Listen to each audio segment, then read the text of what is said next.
ڈیرہ غازی خان سے شوکت عباس سوانگی کی رپورٹ کے مطابق محکمہ موسمیات کی طرف سے مزید 3 روز تک بارشوں کی پیشن گوئی کر دی ہے، جس کے پیش نظر ڈینگی کا خدشہ بڑھ گیا ہے۔ کمشنر عثمان انور نے ہنگامی اجلاس طلب کرتے ہوئے محکموں کو الرٹ کر دیا۔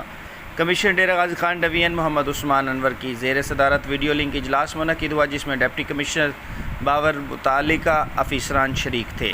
کمشنر عثمان انور نے کہا کہ موسم میں برسات ڈینگی کیس بڑھنے کا خدشہ بڑھ جاتا ہے، اس لیے انسداد ڈینگی کے لیے انڈور آؤٹ ڈور سرویلنس بڑھائی جائے، بارش کے دوران نکاسی آب کا بہتر انتظام کیا جائے، نشیبی علاقوں کو خصوصی فوکس کیا جائے، ڈینگی مچھر کی پرورش گاہوں کو تلف کرنا ضروری ہے۔ کمشنر عثمان انور نے کہا کہ محکموں کے فوکل پرسنز اپنی ذمہ داری احسن طریقے سے انجام دیں، انسداد ڈینگی سرگرمیوں کو حکومت پنجاب کی ڈیش بورڈ پر اندراج کرائی جائیں، فرائض میں کوتاہی عدم دلچسپی برداشت نہیں ہوگی۔